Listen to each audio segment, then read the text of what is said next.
Welcome to Hollywood Structured. As some of you already know, this program is designed to help the young people who wish to enter the entertainment field, may it be in nightclub work, in film, in theater, or in television. It is also designed to help the parents of those young people to learn about their wants, their needs, the pitfall and the traps they can fall into unless thoroughly acquainted with the inner workings of Hollywood. Today, as usual, we have a special guest, someone whom I most admire, who graduated from USC, became a publicist, and then worked at MGM, became a producer, and ended up being the executive producer of the highly acclaimed series, Cagney and Lacey. His name is Barney Rosenzweig. Hello, Barney. Hello. Before we speak with you, I would like to address the parents today. I would like to talk about child actors and child acting, what is required of them and what is required of you. Now, parents, make sure that it is the child who desires to act, not you. Make sure that it is the child who wishes to show off, not you. Make sure that it is not your unfulfilled desire to be in show business that pushes you to push the child in a future they want no part of. Also, be realistic about your child, about what they can do and what they cannot do. Now, are they good speakers? Are they outgoing? Can they ad-lib dialogue? Can they memorize dialogue? Are they at ease in a crowd? Are they at ease in front of a camera? Can they remember directions? Can they walk and talk at the same time a dialogue which is not their own? Can they laugh on cue? Can they cry on cue? Can they express anger on cue?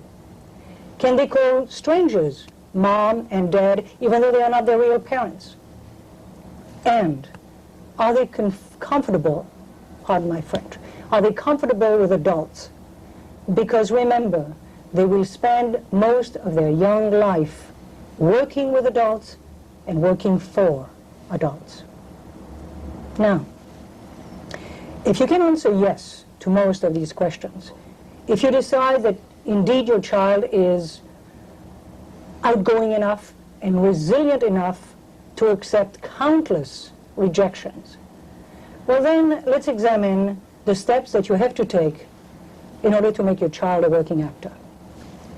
Now, first and foremost, you're going to need pictures, 8 by 10 pictures of your child in different outfits, one smiling, one serious. You're also going to need a resume, which is a sheet on which you write the name of the child, the age, the weight, the size, color of hair, and color of eyes. You also will write what they are good at as far as sports is concerned, the name of their agent if they have one, the name of the union affiliation if they have one. Never, ever write your own personal address or phone on the resume. It could be dangerous. Always staple your resume with a photograph. Now, you're going to need an agent because there are very few places where you can audition your child without an agent. How do you get an agent? You write or you call the Screen Actors Guild and or the American Federation of Radio and TV Artists, which are the two unions that your child probably will work for. And I think for $1, they will mail you a list of the franchise agents, which means that they've been licensed by the state. They are legitimate. They are not the crook that we talked about last week. Okay? The labor laws will actually control how many hours your child will work on a set. If the child is under the age of 6, the child will work 3 hours on the set. If between the age of 6 and 8, the child will work 4 hours on the set. If between the age of 9 and 15, it will be 5 hours. And at 16 and 17, they can work 6 hours. Now, the child under the age of 6 is not required to take any schooling, but The child between the age of 6 to 18 has to have 3 hours of schooling every single day. You must also get a working permit. And any child over the age of 5 has to have a social security number. I know you think probably it's very funny, but let me explain to you why. Let's say that your child is hired, works. If the child doesn't have a social security number, the child cannot be paid. All right? Also, let's say that your child works for a while, makes a nice little salary, and suddenly doesn't work at all. Your child is then entitled to an employment benefit. Now, when the child is hired, you or a guardian that you name in a letter has to be on the set. Actually, I don't mean on the set, has to be near the set with the child. You have no business being on the set where the work is progressing. You should always have a notebook with you on which you write down the audition's address, the time, what your child is wearing. And the reason is that if your child has a call back, the child should wear the same outfit. It worked the first time, it probably will work the second time. Okay? The interviews will always be after school hours. Arrive early so the child can study the copy, if there is one, or the commercial. Bring with you toys and or homework so that the child can be occupied while waiting. And remember to sign in the sign-in sheet. All right? If you are going to be late, do not call the casting director. Call your agent.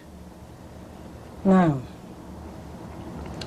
if the child does not get the role or the commercials, please tell them that it's not because of their lack of acting capability. Tell them they were not the type that the director was looking for. Please protect their little ego. It's so fragile. Now, if after all that I explained to you, all the pitfalls and all the rewards of child acting, you still think that your child should do it, well then please give them all the support you can.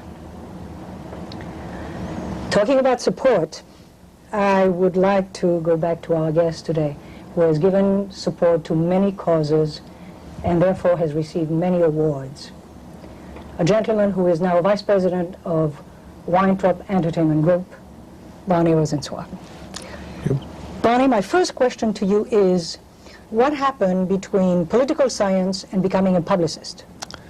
Well, the rage in those days, in the 50s, in America was, among college kids anyway, was that if they weren't going on to one of the professional schools, was to go into a field, the field of public relations. And along with most of my peers, that's what I was going to do. I was interviewing with people like Bethlehem Steel and Procter & Gamble and places like that. And about that time, I read a book called The Organization Man.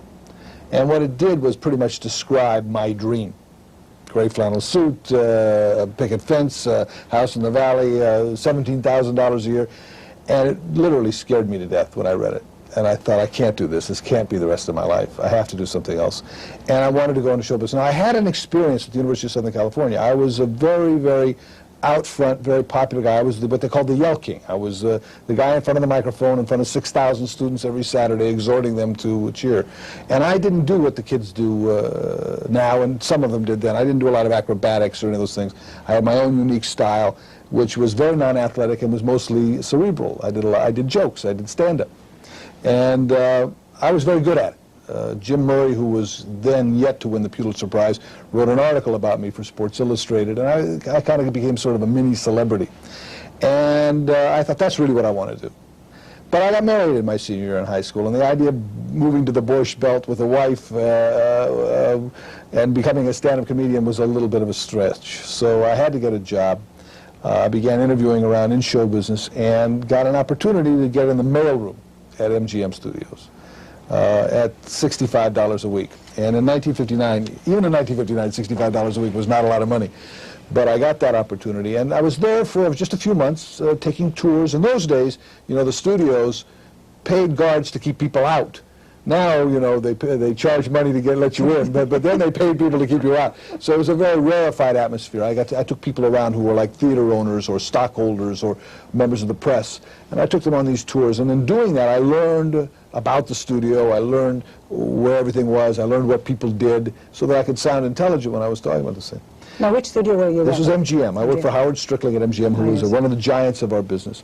In those days, and I think this is kind of an interesting story, because it does, in a way, let your audience know what's required, which is oftentimes, more often than not, luck. There was a picture that the studio was preparing to release. It was a big picture, but too big, really, for the work of one publicist.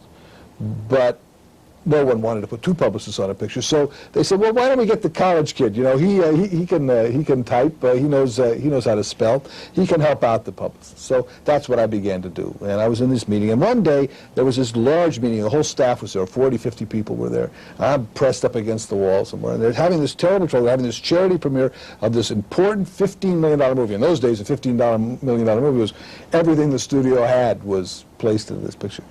And we're going to give this charity premiere, and we can't get the charity to cooperate. They're not doing anything they should be doing. They're not helping us. We can't get them to do it. They're lazy. They're inefficient. They're incompetent. Of course, the charity was the medical school of the University of Southern California. So I raised my hand. I said, "Excuse me, I know the president of the university. I think I maybe can help here." And I wound up staging a chariot race. It was Ben-Hur. The movie was Ben-Hur. Yes. I wound up staging a chariot race in the Coliseum during halftime of one of the football games on national television. The card stunt section did a Ben-Hur card stunt.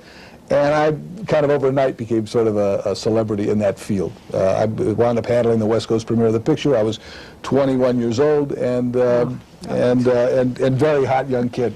Right after that, there was a strike. Everybody in the place got laid off, and I was one of 4 people, including one secretary, who got to stay at the studio because I was cheaper than anybody else. I just started, and I wound up in those days.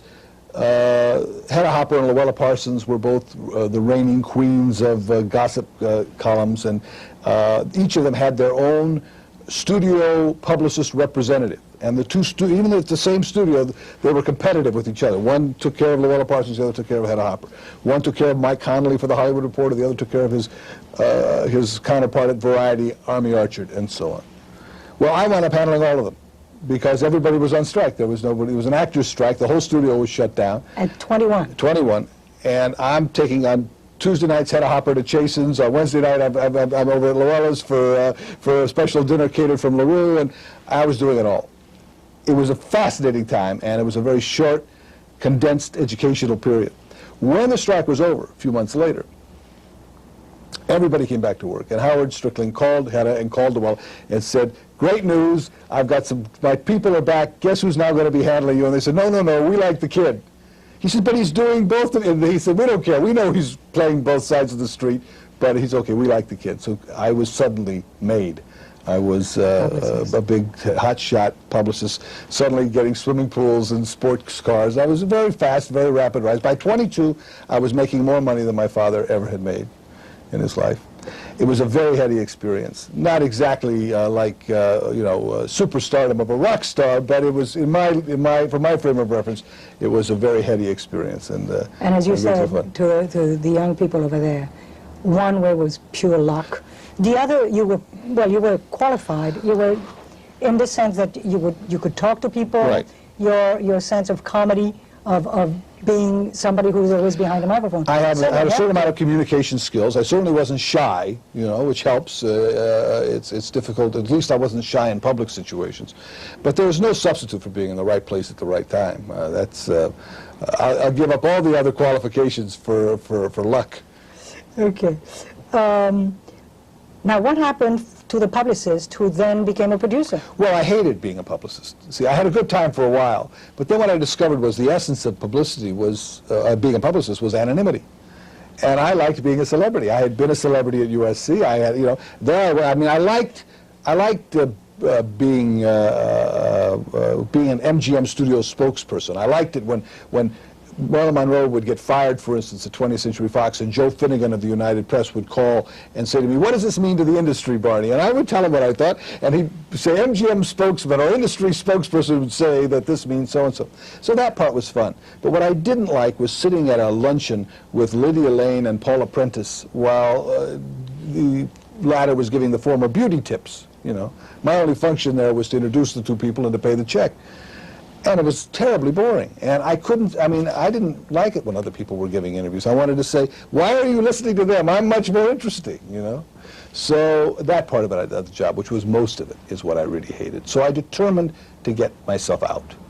And the difficulty was, I was in what was then a very substantial corporation. MGM Studios, after all, was then one of the giants in this industry.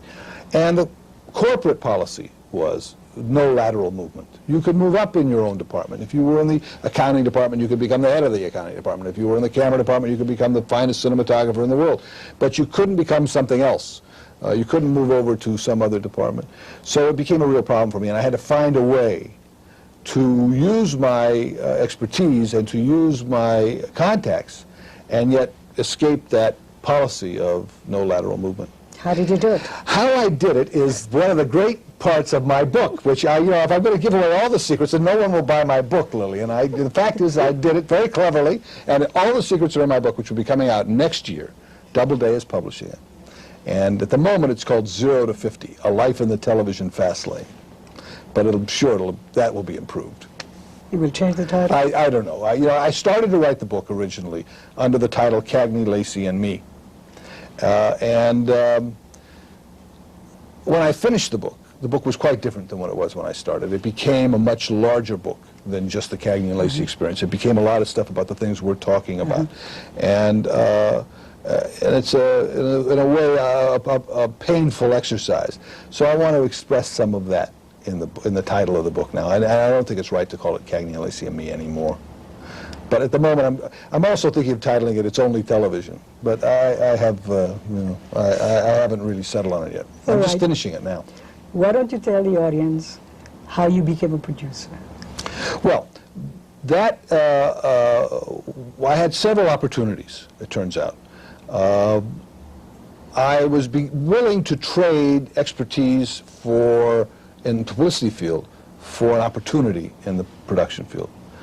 And I almost became an associate producer to Marty Ritt, who I worked with at MGM, and with James Harris, who had produced Lolita and Paths of Glory, and Marty Ritt, of course, was, in those days, the premier director of pictures like HUD and The Spy Who Came In From the Cold. Those are two good contacts of mine, and still friends of mine to this day. Both of them offered me that opportunity. But there were complications in both cases that I talk a lot about in the book. Ultimately, I went to work for my father-in-law, my then father-in-law. Who was? Aaron Rosenberg, who was a producer at 20th Century Fox. Aaron, I was married to his stepdaughter, and he and I had never gotten along, mostly because my wife and her mother never got along, so the two made it difficult for the two men in the relationship. But Aaron offered me an opportunity at a time when I really was at a crossroads. And the opportunity that Marty offered me was quite a different one. What Aaron offered me was to do what I wanted to do. What Marty was offering me was not to do exactly what I wanted to do, but it was the right guy. So the right guy was offering me the wrong job, and the wrong guy was offering me the right job is what happened. I had to make a decision between having a good time for 3 years in Europe with Marty Ritt and getting on with my life and my career with possibly the wrong fella. So I decided to do the latter. I went to work with Aaron Rosenberg, and it turned out to be two of the finest and best years of my life. Aaron and I, on a professional basis, got along sensationally well. I revere him. 85% of what I know about this business, I learned from Aaron. He was a marvelous teacher. Great mentor. Now, you became a producer then? I was his associate. Ultimately, I became his associate producer. Aaron was dabbling in those days in the television business. It was brand new at that time. Well, it was pretty new out here, certainly. The film, I'm talking now about the middle 1960s, 1964, I think I went to work for Aaron. And Aaron had just kind of started. He was in those days, a largely absentee executive producer of a series called Daniel Boone. With Fess Parker, yes, which you were in very, very prominently, I might add, and very nicely too. At any rate, the man who was producing the show for Aaron was going to leave, and everyone was convinced it was the last year of the series. There was no question about it. Mike Dan, no less an authority than Mike Dan, who was then the venerable top production head of CBS, had announced that they were no longer going to tolerate people watching NBC on Thursday nights. And they were going to attack NBC at its core, which was its first show of the night, which was Daniel Boone, a show for young people. In those days, 7:30 to 8:30 at night. And they were going to attack it with a new concept. They were going to have what they called double feature night at CBS. They were going on with a 90-minute Western. It had never been done before, leading into a theatrical motion picture on television. And this double whammy, this high-powered, expensive, star-studded evening would certainly wipe out Daniel Boone and Ironsides, which is what Mike Dan wanted to do. And everybody believed him. It was published in TV Guide, and certainly 20th Century Fox and Aaron Rosenberg believed him, because they said the show's only got one more year to go. We're not going to meet George Sherman's demands to be producer. He's leaving. We've got to replace him. The cheapest guy they could find was me. So I got the opportunity to be elevated to producer. I had never thought about doing television before. Television was not my dream. I didn't particularly like the Daniel Boone show at all. I'd been forced to look at all of them, and had made the mistake occasionally of snickering in the projection room. So you became quite successful, but I understand that you had a slump at one time. Well, after the Daniel Boone period, where I was enormously successful, I mean, I became the wunderkind of 20th Century Fox. I took over that show, which was supposed to be canceled in a matter of months, and I kept it on for 3 more years. So I was sort of considered to be a young hotshot genius there for a while. But I decided, for a lot of wrong reasons, that the answer for me was not in being an employee any longer. The time had come to enter independent production and to become an entrepreneur. Peter Fonda and Dennis Hopper had shown the way. I didn't know how to ride a motorcycle personally, but I was going to go out there and make my movie. The reference there is to those of you too young to remember, and they are out there, you know, is Easy Rider, and a picture that really, probably as much as Al Jolson's The Jazz Singer, which introduced sound, probably did as much to revolutionize this business as any other single film in my lifetime. At any rate, were you successful? No, as an independent producer, no. I was a terrible entrepreneur. I spent 3 years trying to raise money for a film. I wound up, I was a very successful guy, living in Malibu Colony, a Jaguar sedan, a pretty blonde friend who allowed me to travel with me throughout the capitals of the world in a very elegant fashion. And I wound up living over a friend's garage without a car, broke and unemployed for a couple of years. William Murray, in an article for Playboy magazine, wrote about it in 1972. It was called, "Where Were You, O Ye of Little Faith, When Barney Rosenzweig Needed You?" And that actually ended with me going off into the sunset to make my movie. That was, in fact, really only Act 1 of what became a 3-act tragedy. The second act being the making of that awful little movie, and the third act being trying to get somebody to look at it. It's a long odyssey and a painful one, at which point all I wanted to do was come back and get a job. It was very difficult to get hired. Hollywood is a town where people fear failure. They believe that it's contagious. And so if you're not careful, you can be considered to be a bit of a leper. Makes it difficult because, you know, you can't succeed without taking chances, but if you make mistakes, sometimes people are a little unforgiving about it. I found that to be true. So it took me a while to get back and to climb back into things, and it was the 70s were sort of a black pit for me, which led, mercifully enough, to the 80s, and ultimately to the fruition of what became the best work of my life, Cagney Lacey. I want to ask you something about Cagney Lacey. You had the courage, when the network canceled the show, to single-handedly bring it back to the screen for several more years. Can you explain to us? Well, what most people don't know is I did it not once but twice. The show was actually canceled 3 times, the last time being the final one, but the first 2 times I was able to save it. The first by dint of argument and using my old skills as a publicist. And the second time, which is the one everyone knows about, was in 1983 when the show was absolutely canceled, and in May of 1983, and brought back in September. That is, the order came back. CBS said to the world, to the New York Times, to everyone, we have made a mistake. Barney Rosenzweig was right. We're bringing Cagney Lacey back. Well, that's pretty heady stuff, you know. I mean, I had made up for all the rejection, all the rebuffs, all the 70s terribles things went away. That was the best moment ever. How long was your show on, actually? About 6.5 years. You know, it was... we made 125 episodes. Do you regret it's no longer on? Do you Well, I miss it. Oh, of course I miss it. You know, of course I miss it. I mean, in a perfect world for me, if I could do whatever I wanted to do with that, I guess what I would have done was, after we did the 6 years, I needed a break. I would have taken 1.5 years and rested and let everybody rest. Then we come back and do it again and just follow those 2 women all the way to the grave. You know, I could happily have made it a life's work. I want to ask you a question. Yeah. About which concerns the young people who want to enter the industry. What determines for you someone that you will choose to be a regular in a series? Well, it's a very subjective business, a very subjective call. You look at people and you have an image in your mind of are they tall, are they short, are they bald, are they good looking, are they unattractive, does it matter, are they male, are they female, all these things. We bring as creators of shows to the party, and for the most part, because it's we have that kind of power, we win. You know, the odds are stacked. We know what we want. We walk in and we have a preconceived notion, and of course that preconceived notion is dictated to the casting director, who goes off and tries to find only people who are going to fit those needs. However, every now and then, if you're a really good producer, you give a lot of freedom to your casting director.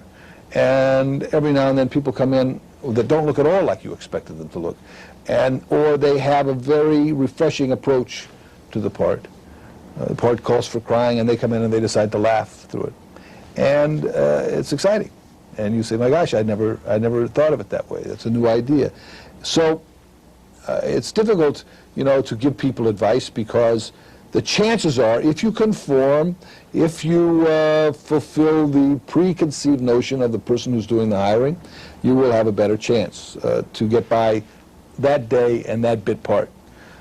But if you're going to bust out, if you want to get noticed, if you want to have that opportunity to do maybe something exciting and better, I mean, to your own self be true. That's I would give that advice to anybody doing anything. It's not always the safest way. But if you want safety, you shouldn't get into this business anyhow. I mean, it's not easy. It's not supposed to be easy. If it were easy, there would not be an Akron, Ohio. No one would live there. I mean, why would you live there if you could be here making movies, you know, or television shows? So that's why it's not easy. Barney, my producer, is telling me that we have only 1 minute. So I would like to talk to the young people. I would like to thank you very much for all the information that you have given us, and for your courage in front of adversity. And young people, remember, keep watching us, because we keep watching out for you. Thank you. Till we see you next time.